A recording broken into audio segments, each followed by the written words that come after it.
जय श्री कृष्णा दोस्तों, सभी को राधे राधे। मेरे अंदर का परमात्मा आपके अंदर के परमात्मा को प्रणाम करता है, नमन करता है, वंदन करता है, अभिनंदन करता है। और आप सभी को बताते हुए बड़ा हर्ष हो रहा है कि एक समय की बात है कि नारायण जी से महालक्ष्मी जी ने बोला, लक्ष्मी जी ने बोला कि एक महाशूद्र अकेला ही एक वन में रहता था। बड़े अनर्थों से उसने बहुत सा दिव्य इकट्ठा किया और किसी कारण से वह सब दिव्य न जाने अनजाने में उससे खर्च हो गया। और उस तरह से खर्च होने के बाद उस व्यक्ति ने, उस शूद्र व्यक्ति ने लोगों से कहा कि मुझे कोई एक अर्जन बताइए जिससे मैं आँख में डालूं और आँख में डालने से पृथ्वी पर जो भी धन हो मैं उस धन को इकट्ठा कर सकूं। तो वह शूद्र ने इस तरह से लोगों से कहा और इस तरह से वह प्रयास करने लगा। एक दिन उसके मन में आया कि मेरे पास धन नहीं है तो मैं धन के लिए चोरी कर लूं। और वह एक चोरी करने के लिए जाता है और जहाँ पर चोरी करने के लिए जाता है वहीं लोगों ने उसे पकड़कर उस शूद्र की हत्या कर दी और उसे मार डाला।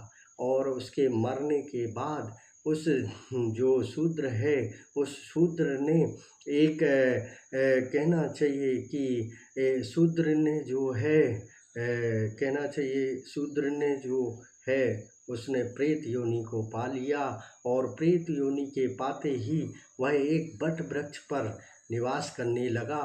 और वह वट वृक्ष पर निवास करते हुए वह वट वृक्ष से ऊपर से जोर जोर चिल्लाता था और जोर जोर चिल्लाकर कहता था कि कोई यदि हो तो मुझे इस प्रेत योनि से बचाए। और इसी के पश्चात कुछ समय जैसे ही उसके बीते तो उसकी पत्नी के गर्भ से एक बच्चा जन्म लेता है। उस बच्चे ने जन्म लिया। कुछ समय के पश्चात वह बच्चा बड़ा होता है और बड़े होकर वह माँ से पूछता है कि हे माता जी, मेरे पिताजी क्या कार्य करते थे और उनकी किस प्रकार से मृत्यु हुई, मुझे बताइए। तो उसकी माँ ने अपने शब्दों से बताया, अपनी विचारधारा से बताया कि बेटा, आपके पिता बहुत धनवान थे, बहुत ऊर्जावान थे और बहुत ही उच्च कोटि के थे।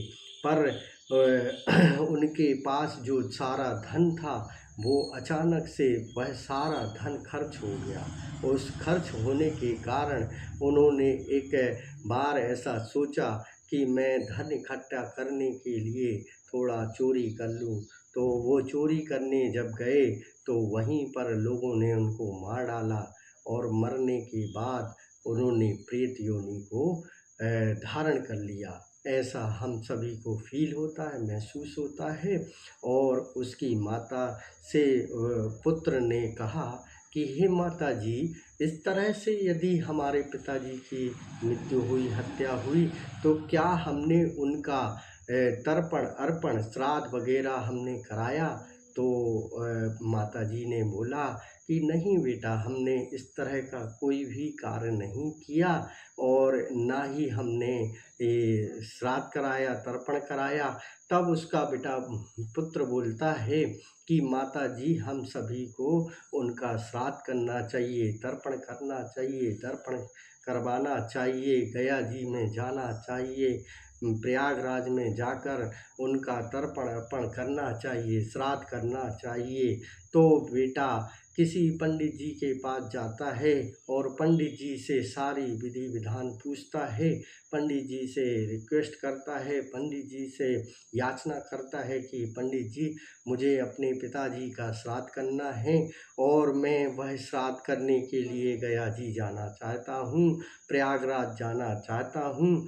तो वह पंडित जी से सारी विधि जानकर प्रयागराज के लिए प्रस्थान करता है, प्रयागराज जाता है, प्रयागराज जा कर स्नान करता है और प्रयागराज से स्नान करके और जब वह एक रास्ते में एक वट वृक्ष के नीचे पहुंचता है और उस वट वृक्ष के नीचे खड़ा होता है तो उसे वहां से एक प्रेत की आवाज़ आती है और उस प्रेत की आवाज़ से वह प्रेत बोलता है कि बेटा मैं तेरा पिता हूँ।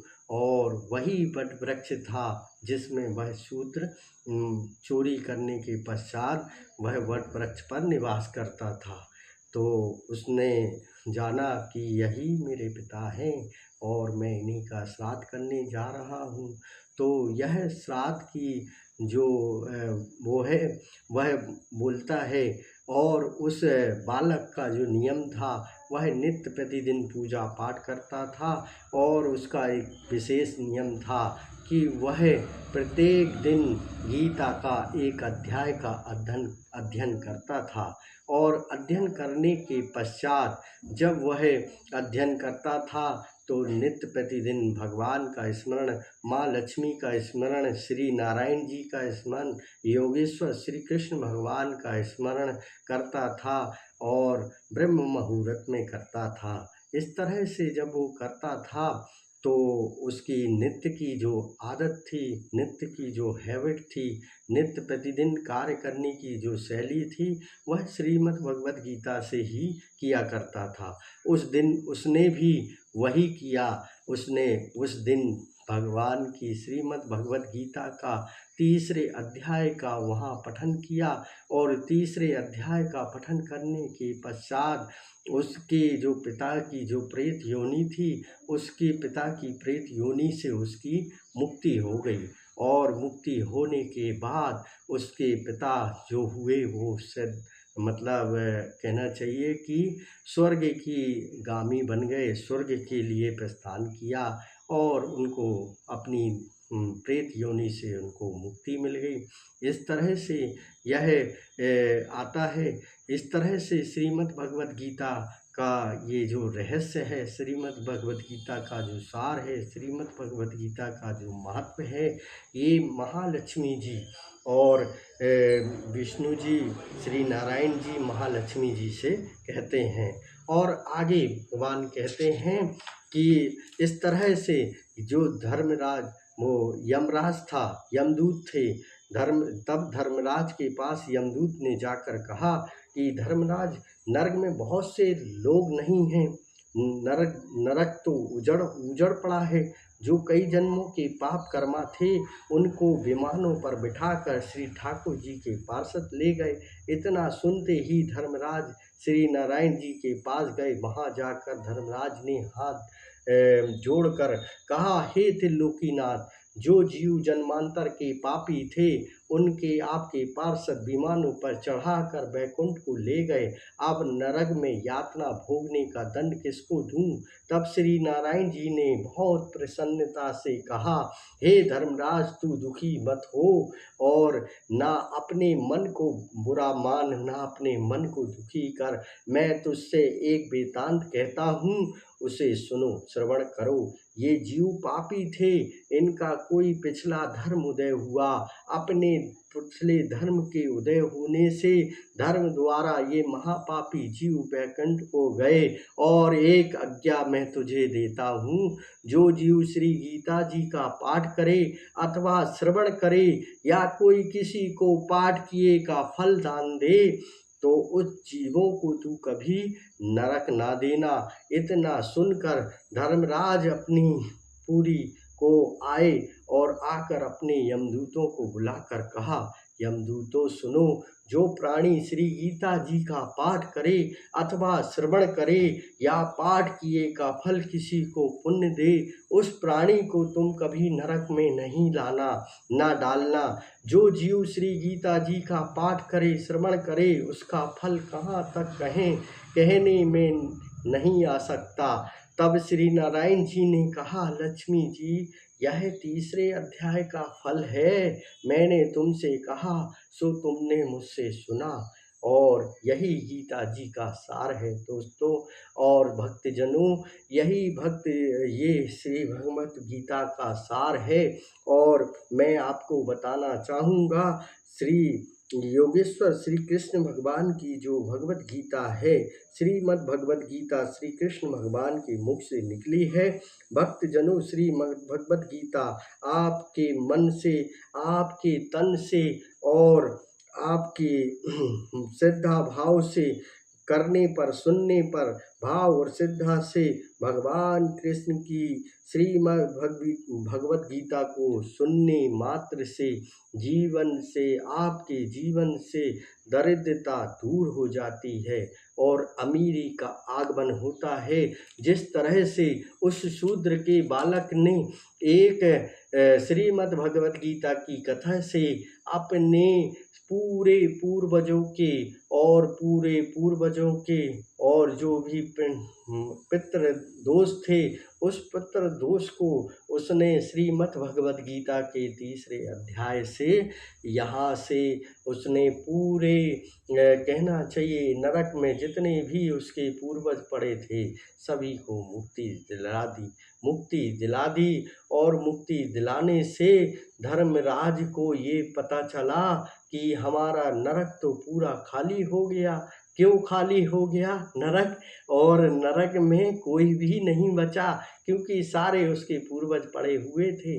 और जब श्रीमद् भगवत गीता का तीसरा अध्याय पढ़ा, सुना और जाना, और भगवान की श्रीमद् भगवत गीता का तीसरे अध्याय का महत्व यही है कि आपके भी यदि कोई पूर्वज या किसी प्रकार का पितृ दोष आपके जीवन पर हो, तो आप श्रीमद् भगवत गीता के तीसरे अध्याय का पठन करें, या किसी से कराएं, या किसी से सुने, या आप किसी के माध्यम से सुन सकते हैं, YouTube के माध्यम से सुन सकते हैं।